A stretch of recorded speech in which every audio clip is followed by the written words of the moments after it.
AI machine learning, তারপরে GitHub copilot, chat GPT আছে, তারপর গুগল বার্ড, জিমিনি, এই বিভিন্ন নানাবিধ জিনিসপত্র আছে।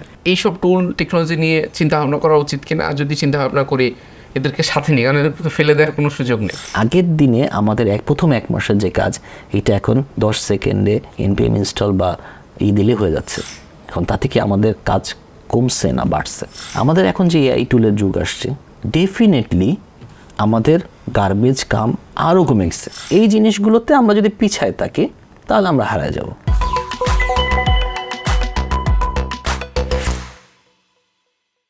এআই মেশিন লার্নিং, তারপরে গিটহাব কোপাইলট, চ্যাট জিপিটি আছে, তারপর গুগল বার্ড, জিমিনি, এই বিভিন্ন নানাবিধ জিনিসপত্র আছে। এই এত কিছুর ভিতরে অনেক সময় ফ্রেশাররা চিন্তা করে যে ভাই আমি তো চ্যাট জিপিটিকে যদি একটা স্কেচ করে আমি একটা ডিজাইন দিয়ে দিই, ও তো আমাকে কোড দিয়ে দিতেছে বা আমি বলে দিই, বা ফ্রন্ট এন্ড ডেভেলপমেন্ট। কারণ মোস্ট অফ দ্য টাইম দেখা যায় যে ফ্রেশার সে ফ্রন্ট এন্ড দিয়ে শুরু করে বা ফ্রন্ট এন্ডে এসে জবের ভিতরে ঢুকে। এরকম একটা সময়ের ভিতর দিয়ে আমরা যাচ্ছি, সেখানে আমি ফ্রেশার হিসেবে এই এআই মেশিন, তার মধ্যে আবার আর কাজ হয়েছে এনভিডিয়া সিইও বলছে যে প্রোগ্রামিং শিখলাম। ওরা তো ধরেন ভাই টেনশন। এবং আমি এনভিডিয়া সিইও এটা বলার পর থেকে আমি মনে 3টা বা 4টা ইউনিভার্সিটিতে গেছি, এই কোশ্চেন আমি একটা করে পাইছি, ভাই এনভিডিয়া সিইও বলছে তো প্রোগ্রামিং শিখো না। তা আমি সবাই বলছি যে আমার মনে হয় উনি চাইতেছে যে সবাই জিপিইউ কিনে গেম খেলা শুরু করুক, কারোর আর কোডিং করার দরকার নেই আর কি। কারণ উনি জিপিইউর ব্যবসার মধ্যে আরো আছে, ওইটার মধ্যে এসে থাকতে চায় আর কি। তো ফ্যাক্ট হচ্ছে এরকম একটা সময়ের ভিতর দিয়ে আমরা যাচ্ছি যেখানে কাইন্ড অফ এভরিডে নতুন নতুন টেকনোলজি আসতেছে, এবং কিছু কিছু ক্ষেত্রে মানুষ একটু টেনশনে পড়ে যাচ্ছে, বিশেষ করে ফ্রেশাররা বেশি টেনশনে পড়তেছে। কারণ এই টাইপের জিনিসপত্র ফ্রেশাররা একটু বেশি এক্সপ্লোর করে, বয়স্ক মানুষজন একটু কম মানে পরে এক্সপ্লোর করে। আমাদের তো আমরা লাইনে পড়ে গেছি, আর তো পালানোর উপায় নেই।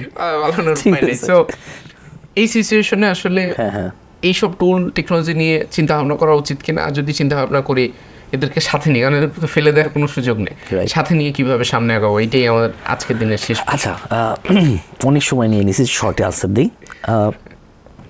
একটা সময় আমাদের যখন আমরা কোড লিখতাম, তখন আমাদের ডাটাবেস কানেক্টর থেকে শুরু করে কোডটা লেখা শুরু করতে হতো, এবং একটা সময় আমাদের ওই যে সিকিউরিটির বিভিন্ন জিনিস শিখতে হতো, সিআরএফ ফ্যান ত্যান হ্যাক হয়ে যাবে, এসকিউএল ইনজেকশন হয়ে যাবে, এগুলো আমরা কিন্তু একদম শিখছি, প্র্যাকটিস করছি। এখনকার দিনে যারা কাজ করে তারা কেউ এগুলো করতে হয় না, সব কিছুই মানে ওআরএম লেয়ারে বা কিংবা ফ্রেমওয়ার্ক লেয়ারে হয়ে থাকে।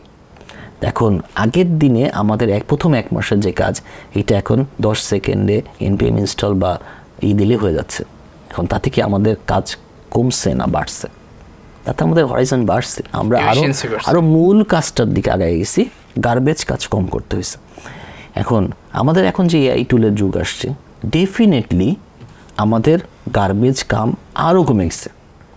ঠিক আছে, এখন একটা সময় বলতে ইভেন খুব বেশি না, 3-4 বছর আগে বা 5 বছর আগেও, ঠিক আছে, তুমি কি টেস্ট লেখো, যদি কেউ লেখে তাহলে তার তো মাটিতে পা পড়তো না। সে বোধহয় মানে সে রকেটের জন্য কোড লেখে, আমি ইউনিট টেস্ট লিখি। এখন ইউনিট টেস্ট বাচ্চা পোলাপেন লেখে। ইউনিট টেস্টের কনসেপ্ট 4 থেকে 5 বছর আগে সিনিয়ররাও বলতো যে ইউনিট টেস্ট মানে হচ্ছে যে একটা ক্যালকুলেটার, A+B, এর 1 2 দিবা, এইটুকুই। সে প্র্যাকটিক্যালি চিন্তা করতে পারতো না আসলে ইউনিট টেস্টটা কোথায় ফিট ইন করে। কিন্তু এখন প্রচুর প্রজেক্টে আমরা ইউনিট টেস্ট লিখি। এখন যে কথা হয় কভারেজ কতটুকু, তাই না? সো এখন এআই এর যুগে আমার ইউনিট টেস্ট লেখাটা দেখা যাচ্ছে কোপাইলট করে দিচ্ছে, কোডিয়াম করে, যেমন বিভিন্ন টুল করে দিচ্ছে। সো তাহলে আমার এখন কোড এটাকে ম্যান্ডেটরি করে ফেলতে হবে।